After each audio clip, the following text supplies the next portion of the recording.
Ladies and gentlemen, this country is very interesting. One man, the late Josiah Mwagi Kariuki, popularly known as JM, the Nyandarua North MP by that time, clearly defined Kenya as a country of 10 millionaires and 10 million beggars.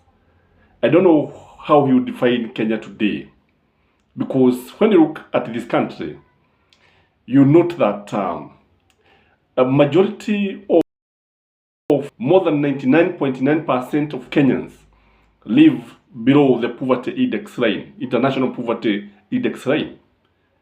In this country, about 20 million Kenyans live at below $1 every day. And today, we had report that yesterday night that Aisha Jumwa, the CS public service, lost 1.1 million in her Oresho home. This is very, very interesting. Happening at a cabinet secretary who has 24-hour round-the-clock security details in her home and even wherever she is. And I want to look at what this means politically.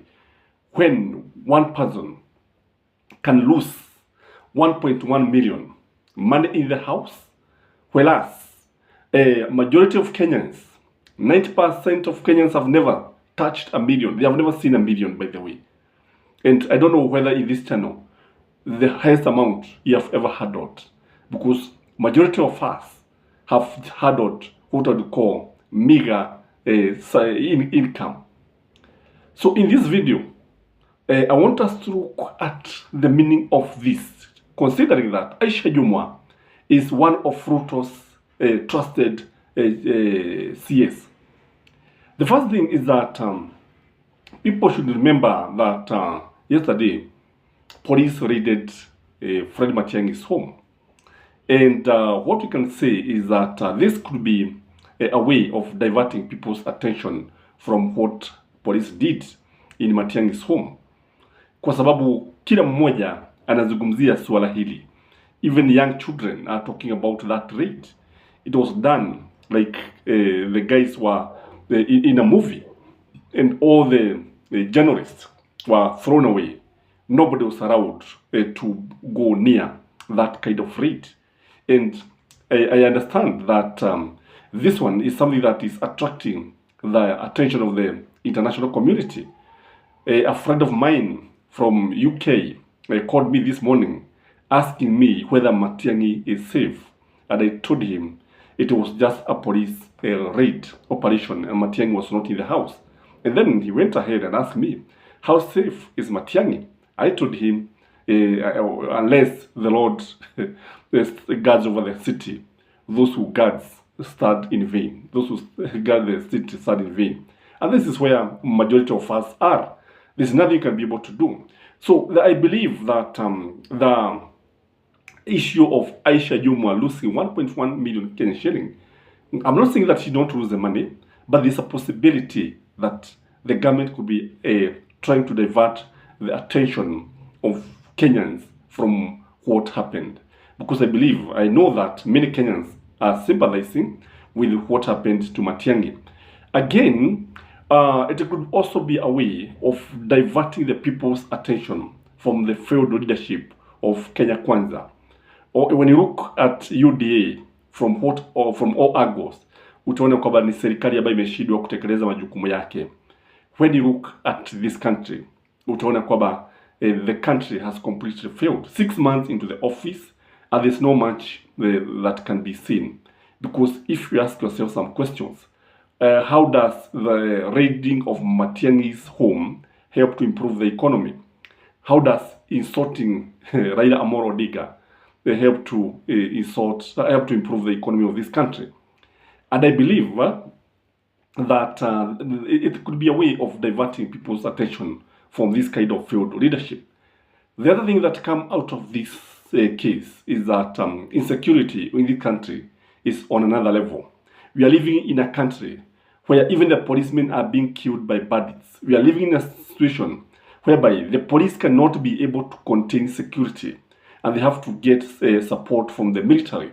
We are living in a situation where people like Uhuru Muigai Kenyatta security details are withdrawn. And I believe that the government should be kind enough and said these security details, the guys that were withdrawn from Uhuru Muigai Kenyatta, maybe some of them should be shared and be given to people like Aisha Jumwa so that they can be more secure. Because walienda wapi kama wanatolewa pale? Because we were told they were going to serve other areas when security details was scaled down. We have nothing bad to say about the scaling down of the security details of the former head of state. But the insecurity of in this country is on another level. Because if I ask you, if somebody who has round-the-clock security, 24-hour security, in her home, everywhere, what about me and you, a commoner? Usalama wetu uko wapi? Are we really safe in this country? And that's why you see that even that lady, is it Waithera, who was murdered in cold blood in Nairobi because of the insecurity that is in this country. And so far, I don't think anybody has been arrested. And it is happening in a town, in a city, where we have surveillance cameras all over. And the lady was murdered because she was working with NSSIF, NHIF. And I understand this lady, maybe she did not have any bad relationship with anybody. She did not have any issue with anybody. So why she was murdered in cold blood tells you that the Kenyans are not safe. If people can enter into a cabinet secretary's home, and you know Roresho, and this is an high-end estate. Now ni watu wenye mali ambao wanaishi huko, just like Ruda and Karen. If people can be able to be robbed at night, then it tells a lot about the insecurity in this country. The other thing that come into the people's mind, when people are asking, what was she doing with the whopping 1.1 million cash? And this is a lady, I think she said that she is worth 15 billion. I think she said is it 15 billion? 15 million, yeah. When she was being interviewed by the parliamentary committee, I think she said she is worth 15 million. But now, this one puts so many questions in the people's mind. In a country that is suffering from drought, in a country where people are crying of poverty, in a country where the price of commodities, people cannot afford anything, in a country, in a situation where Kenyans have been turned into beggars, then leaders are having a lot of money at home, idling money, because you see, if she has cash of 1.1 million in the house, how much does she have in the bank? Your guess is as good as mine. So this one tells us that William Samoei Ruto's leaders, cabinet, is a cabinet of people who have a lot of money, billionaires. And this one is happening at a time when people are crying. It is happening at a time that William Samoei Ruto is calling for austerity measures, that we should save, I think, is it 300 billion? Yeah, that's what William Samoei Ruto is saying. Again, it is also worth noting that when William Samoei Ruto was campaigning, alikuwa anasema kwamba tutaunda serikali na nyinyi mama mboga, tutaunda serikali na nyinyi watu wa mkokoteni, tutaunda serikali na nyinyi watu wa kuchoma mahindi. And when we saw when we saw Aisha Jumwa losing 1.1 million, then the question that comes into people's mind is Aisha Jumwa wa mama mboga, is she mtu wa mkokoteni? Because these are the kind of cabinet, the kind of people who are in William Samoei Ruto's government. So all said and done, it puts Kenya Kwanza and UDA in particular, specifically UDA, as a government of billionaires, as a government that is not genuine, as a cabinet of people who don't know what they are doing, because they cannot even be allowed to have this kind of money in the house. Again, when you look at it, you see recklessness, you see carelessness. A CS who is supposed to be very careful about her security. A CS who is to be very, very keen about her security. How did the thugs enter her home? How did they enter her house? Ilikuwaje? Kwa sababu anafaa kuwa anajua vizuri sana wale watu ambao wanakaa kwake, wale watu ambao wanaweza kuingia kwake, wale watu ambao wanatembea nao. So in this case, we see a cabinet that is reckless, a cabinet that is not very keen on its security. And this one raises more questions than answers. Again, when I look at this, in fact, all said and done, huku ni kutapikia wananchi miguu. They are vomiting on our shoes. As one of the ambassadors said sometimes back, that how watu wamekula mpaka sasa wanatapikia wananchi, the voters.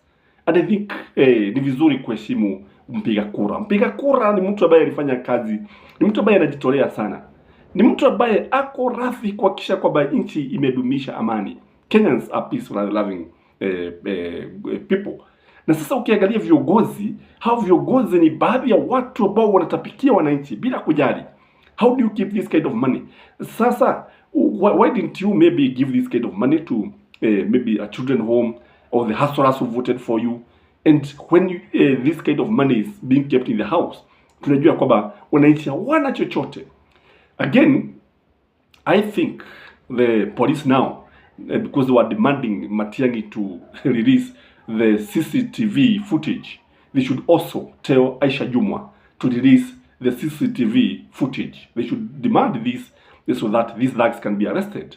If they are very much interested in arresting the crime, let them arrest these criminals who stole from one of their own, because a CS is somebody who is very, very senior.